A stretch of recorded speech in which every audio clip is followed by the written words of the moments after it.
Stellar Transformations, episode 264. Untuk melihat video selengkapnya, sahabat bisa kunjungi playlist yang telah disediakan. Yuk mari, kita berimajinasi bersama dan masuk ke alur ceritanya.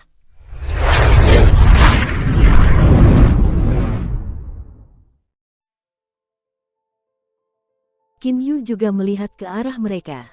Qin Yu juga tidak tahu persis tingkatan binatang suci Xiao Hei itu apa. Hanya saja kekuatan serangan yang ditunjukkan oleh Xiao Hei benar-benar sangat kuat, sehingga sangat mungkin untuk mengatakan bahwa dia adalah binatang suci super variasi. Bai Ling mengangguk dan berkata dengan percaya diri, dulu, saat kakak Yu dikejar-kejar, ada saatnya dia melawan lebih dari selusin Raja Iblis tingkat 8. Saat itu, kakak Yu baru Raja Iblis tingkat 7. Namun, dia membunuh mereka semua sendirian. Itu tidak dihitung. Hou Fei melambaikan tangannya untuk membantah. Dengan teknik bela diri burung rambut campuran, bahkan jika lebih dari selusin orang mengejarnya, dia masih bisa menghadapi mereka. Bagaimana dengan pertempuran sebelumnya, apakah itu dihitung? Tanya Bai Ling sebagai gantinya. Itu seharusnya dihitung. Qin Yu mengangguk dan berkata sambil tersenyum. 3 Kaisar Iblis Agung tadi, satu adalah Kaisar Iblis tingkat 4, dua lainnya adalah Kaisar Iblis tingkat 2. Kaisar Iblis tingkat 4 itu bahkan adalah binatang suci tingkat tinggi. Xiao Hei mampu bertahan begitu lama setelah dikepung dan diserang oleh ketiganya, terutama serangan tombak terakhir di mana dia berhasil membunuh Kaisar Iblis tingkat 2 binatang suci tingkat menengah itu. Dia benar-benar memiliki kekuatan binatang suci super. Penjelasan Qin Yu sangat masuk akal. Jika Hei Yu adalah binatang suci tingkat tinggi, maka sebagai binatang suci tingkat tinggi Kaisar Iblis level 1, kekuatannya akan setara dengan binatang suci tingkat menengah Kaisar Iblis level 2. Bahkan jika binatang suci tingkat tinggi Kaisar Iblis level 1 mampu membunuh binatang suci tingkat menengah Kaisar Iblis level 2, itu tetap tidak akan semudah yang dilakukan Xiao Hei. Hei Yu tertawa tenang dan berkata, sebagai binatang suci variasi, aku bahkan tidak bisa menyebutkan peringkatku sendiri. Lupakan saja, tidak ada gunanya melanjutkan pembicaraan ini. Ketiga bersaudara itu dan Bai Ling duduk di tepi danau dengan posisi bersila. Mereka mengobrol lama dan menikmati waktu sepuasnya. Kakak, apa yang harus kita lakukan sekarang? Tiba-tiba Hou Fei bertanya. Qin Yu berpikir sejenak. Dia mengangguk dan berkata, menurut apa yang Paman Lan katakan padaku, untuk bertemu Lier, aku harus membuka seluruh alam Jianglan. Namun, aku baru berhasil membuka lapisan pertama dan masih sangat jauh dari persyaratan yang Paman Lan tetapkan untukku. Dan sekarang setelah aku bertemu kalian semua, aku juga merasa lega. Aku telah memutuskan untuk mulai berlatih dengan tenang di alam Jianglan. Sampai aku bisa membuka lapisan ketiga alam Jianglan. Berlatih di sini sepanjang waktu. Hei Yu mengerutkan kening. Aku tidak keberatan. Aku sudah mengingat ke-6 teknik tongkat dari area terlarang warisan. Meskipun pemahaman di alam Jianglan tidak secepat di area terlarang warisan, tetapi 10 tahun di sini hanya 1 tahun di luar, jadi kurang lebih sama. Lagi pula, aku juga bisa menemukan orang untuk menjadi rekan latih tandingku. Kata Hou Fei, sama sekali tidak khawatir. Xiao Hei, ada apa? Qin Yu melihat Hei Yu tampak sedang memikirkan sesuatu. Hei Yu dan Bai Ling saling berpandangan. Akhirnya, Bai Ling angkat bicara. Kakak, baik kakak Yu maupun aku terus-menerus mengkhawatirkan kakak perempuanku. Kakak perempuanku ditangkap oleh Kaisar Iblis Peng, meskipun kami mendengar bahwa dia berada di pihak Zongjue, kami masih belum bisa tenang. Hah, Hou Fei membuka matanya lebar-lebar. Kalian berdua sebaiknya jangan demam. Zongjue, sebagai binatang suci super bersayap emas Peng Agung, tinggal di kota Kekaisaran Klan Burung dan dekat dengan istana Kekaisaran Kaisar Iblis Peng. Jangan bilang kalian berdua ingin pergi ke sana. Kekuatan Kaisar Iblis Peng setara dengan Kaisar Naga. Bahkan Kaisar Abadi tingkat 9 pun tidak akan mampu menandinginya.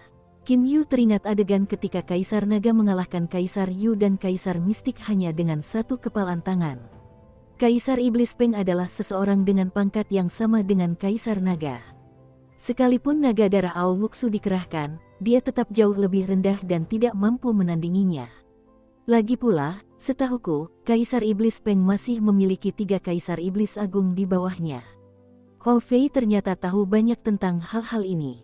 Burung rambut campuran, kau seharusnya tahu bahwa klan burung sebanding dengan seluruh alam abadi. Kekuatan mereka tidak sesederhana yang kau pikirkan. Kau ingin menyelamatkan adiknya. Tidak mungkin, Hou Fei berkata tanpa sedikit pun harapan.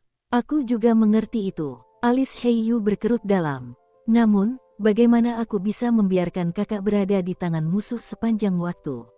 Hou Fei hanya menggelengkan kepalanya dengan pasrah. Qin Yu yang terdiam lama menepuk bahu Heiyu. Dia berkata, Xiao Hei, aku tahu tentang Bai Ling dan keadaan pikiranmu saat ini. Hanya saja kau juga harus tahu bahwa jika kita dan Hou Fei sedikit saja berbahaya ketika bertemu Kaisar Yu, dan jika kita bertemu Kaisar Iblis Peng, kita akan benar-benar putus asa. Heiyu mengangguk. Qin Yu melanjutkan, tentu saja, aku tidak menyuruhmu untuk menyerah. Dari saat rumah Bai Ling dibantai hingga sekarang, pasti sudah lama sekali, kan? Lebih dari 100 tahun, jawab Heiyu. Sudah 100 tahun, Qin Yu tersenyum. Jika adik Bai Ling terbunuh, maka dia sudah mati. Jika dia tidak terbunuh, maka untuk dia hidup setelah 100 tahun, 200 tahun lagi seharusnya tidak perlu dikhawatirkan. Namun, 100 hingga 200 tahun sangat penting bagiku. Xiao Hei, ini adalah alam Jianglan. 100 hingga 200 tahun di dunia luar setara dengan 1000 hingga 2000 tahun di sini. Katakanlah, 1000 hingga 2000 tahun, itu cukup untuk memungkinkan kita meningkatkan level kita sampai sejauh mana. Mata Heiyu dan Fei Fei sama-sama berbinar. Mereka baru naik ke tingkatan yang lebih tinggi sekitar 300 tahun yang lalu. Namun, hanya dalam waktu sesingkat itu, mereka telah mencapai tingkat Kaisar Iblis. Jika mereka masih berlatih selama 1000 atau 2000 tahun lagi, seberapa jauh kekuatan mereka akan mencapai? Hanya memikirkannya saja sudah cukup untuk menimbulkan kegembiraan. Jadi, kupikir sebaiknya kita bersembunyi dan berlatih di sini selama 1000 hingga 2000 tahun. Setelah itu, ketika kita bertiga bersaudara menjadi kuat, meskipun kita tidak bisa menandingi Kaisar Iblis Peng itu, kita masih bisa mengurus bawahannya. Kemudian dengan menggunakan alam Jianglan ini, kita akan memiliki kualifikasi untuk pergi ke kota kekaisaran klan burung dan menerobosnya.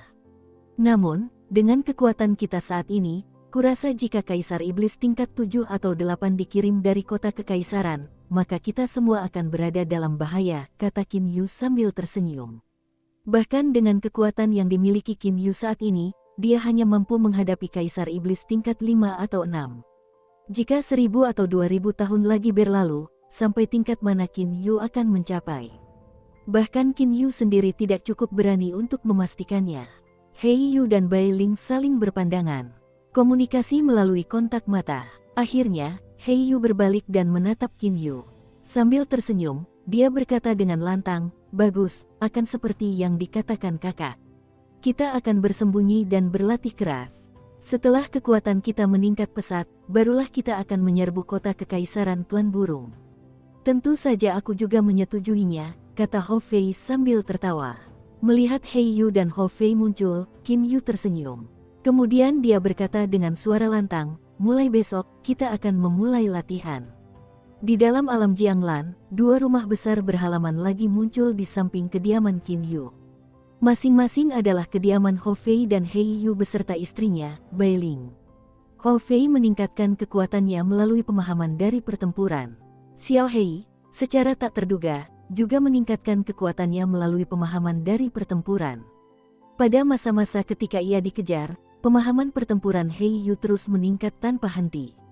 Sekarang, ketika Hou Fei bebas, ia biasanya akan pergi dan bertarung dengan Xiao Hei setelah menekan kekuatannya hingga setara dengan Kaisar Iblis tingkat 1. Adapun Qin Yu, ia sedang menjalani pelatihan pengasingan. Di ruangan pribadi tempat Qin Yu melakukan pelatihan pengasingannya. Qin Yu duduk bersila tanpa bergerak. Tidak ada yang tahu berapa lama Qin Yu akan terus duduk seperti itu.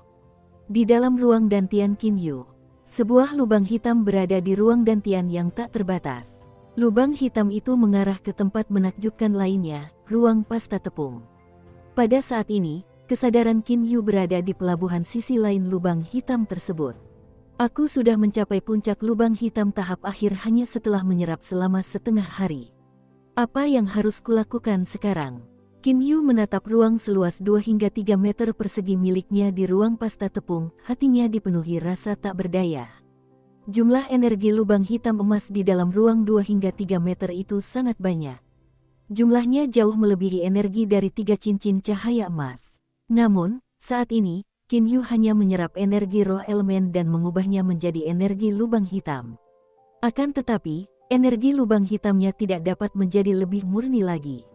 Bisa dikatakan bahwa Qin Yu telah mencapai titik buntu. Seberapapun banyak yang dia serap, kekuatan serangannya tidak akan meningkat. Tahap ke-7, alam bintang gelap. Tahap ke-8, alam lubang hitam. Lalu apa tahap ke-9? Kesadaran Qin Yu merenungkannya dengan cermat di saluran lubang hitam. Sebenarnya ada 2 gagasan utama dalam pikiran Qin Yu. Yang pertama adalah memastikan dia dapat menggunakan seluruh energi dalam ruang 2 hingga 3 meter itu. Lagi pula, energi lubang hitam yang saat ini dia gunakan hanyalah energi dari cincin cahaya. Namun, berapapun energi yang ada dalam ruang sepanjang 2 hingga 3 meter itu, Qin Yu tidak dapat menggunakannya dan hanya mampu menyimpannya sebagai cadangan. Jika dia mampu memurnikannya dan membuatnya lebih murni, dia yakin kekuatan serangannya akan meningkat pesat. Namun, pertanyaan sulitnya adalah bagaimana dia harus memurnikannya. Pilihan kedua, padatkan semua energi dalam ruang 2 hingga 3 meter. Padatkan terus-menerus. Qin Yu percaya bahwa memampatkan energi ke dalam volume kecil akan menyebabkan energi tersebut mengalami perubahan mendasar. Namun, energi lubang hitam yang dimurnikan dari energi roh elemen yang tak terbatas sudah sangat murni. Qin Yu tidak tahu apa yang harus digunakan untuk memampatkannya lebih lanjut. Apa sebenarnya yang harus saya lakukan? Qin Yu terus merenung dalam hatinya. Banyak ide tidak praktis terlintas di benaknya. Misalnya, mengembangkan lubang hitam menjadi galaksi dan sebagainya. Dia bahkan berpikir untuk membentuk alam semesta dan menciptakan lubang hitam lain. Dia memikirkan apa yang mungkin terjadi jika ada 2 lubang hitam di dantiannya. Akankah mereka menyatu? Atau akankah mereka runtuh karena pengaruh satu sama lain? Namun, Qin Yu tidak berani begitu saja mencoba mewujudkan imajinasi liar tersebut. Imajinasi yang terlalu fantastis itu, ada kemungkinan 80 hingga 90% akan menyebabkan lubang hitam runtuh atau bahkan meledak. Akibatnya, hidupnya akan berakhir. Dalam menciptakan teknik bela diri baru, seseorang tidak bisa hanya mengandalkan imajinasi terliarnya. Hanya dengan memiliki kepastian yang cukup barulah seseorang dapat mengambil keputusan. Ini persis seperti saat Qin Yu masih berada di alam fana. Dia tiba-tiba menyadari sesuatu saat melihat evolusi sebuah bintang. Pada saat itu, Qin Yu yakin sepenuh hati bahwa evolusi dari tahap bintang ke tahap lubang hitam benar-benar mungkin terjadi. Namun kini, Qin Yu sama sekali tidak mampu menemukan perasaan seperti itu. Tahap lubang hitam, lalu apa tahap selanjutnya? Hari-hari kultivasi melalui latihan pengasingan sangat kering dan membosankan. Qin Yu pernah mengingat perubahan bintang-bintang di alam semesta. Dia bahkan pernah meninggalkan alam Jianglan sendirian dan pergi ke ruang kosmik untuk mengamati ruang angkasa. Namun, pada akhirnya, Qin Yu tetap tidak dapat menemukan apapun dan dengan tak berdaya kembali ke alam Jianglan. Setelah merenungkannya secara mendalam selama 10 tahun penuh di alam Jianglan, Qin Yu yakin akan satu hal, untuk saat ini dia belum mampu mencapai terobosan. Meskipun aku punya kemauan, tapi aku tidak bisa berhasil. Yang bisa kulakukan hanyalah tidak memikirkannya untuk sementara waktu. Mungkin suatu hari nanti cahaya ilahi akan melintas di benakku. Qin Yu menghibur dirinya sendiri. Dalam 10 tahun terakhir ini, dia telah memikirkan banyak metode. Namun, hanya ada beberapa metode yang bisa berhasil. Hanya saja, beberapa metode itu benar-benar tidak fleksibel. Qin Yu yakin bahwa jika dia menggunakan salah satu metode itu, dia tidak akan bisa mendapatkan peningkatan kekuatan yang signifikan di masa depan. Menurut pemahaman Qin Yu, terobosan di setiap tahap transformasi bintang akan membawa perubahan yang menakjubkan. Karena aku masih belum mampu menembus teknik bela diri, transformasi bintang, jika aku ingin meningkatkan kekuatanku, maka aku harus melatih tubuhku. Qin Yu memutuskan dalam hatinya bahwa, apapun yang terjadi, dia tidak bisa membuang waktunya untuk berlatih. Kedua saudaranya dengan cepat meningkatkan kekuatan mereka, jadi dia juga harus berusaha keras. Saat Qin Yu merenungkan hal itu dalam hatinya, dia berjalan ke kediaman Wulan. "Qin Yu, apa yang membawamu kemari?" tanya Wulan kepada Qin Yu sambil tersenyum. Qin Yu melihat Wulan dan matanya berbinar. "Tuan Wulan, sepertinya Anda telah mencapai terobosan." Hari ini Wulan dipenuhi senyum. Sambil tersenyum, dia berkata, "Benar. Bertahun-tahun telah berlalu, akhirnya aku mencapai Kaisar Iblis tingkat 8 dari tingkat 7. Hehe, untungnya aku berkultivasi di alam Jianglan. Jika aku masih berada di alam abadi, iblis, dan setan, dengan konsentrasi energi roh elemen di sana, aku tidak tahu berapa lama waktu yang dibutuhkan untuk mencapai terobosan. Dibandingkan dengan alam ilahi, aku menduga kondisi di alam Jianglan pun jauh lebih rendah," kata Qin Yu sambil tersenyum. Wulan mengangguk jujur. Memang benar, itu jauh lebih rendah. Namun, di alam ilahi, kecepatan kultivasiku bahkan lebih lambat daripada di alam abadi, iblis, dan setan. Oh, Qin Yu terkejut. Kondisi alam ilahi lebih baik daripada di sini, jadi mengapa kecepatan kultivasi lebih lambat di alam ilahi? Jangan kita bahas alam ilahi lagi. Wulan tersenyum sambil menggelengkan kepalanya. Qin Yu juga berhenti bertanya. Tiba-tiba, Qin Yu teringat masalah yang ada di benaknya.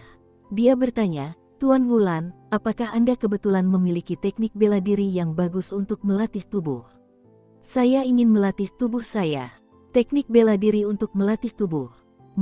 Wulan berpikir sejenak. Menurut yang kutahu, mereka yang terkuat dalam melatih tubuh di alam abadi, iblis, dan setan seharusnya adalah orang-orang dari alam bintang kegelapan.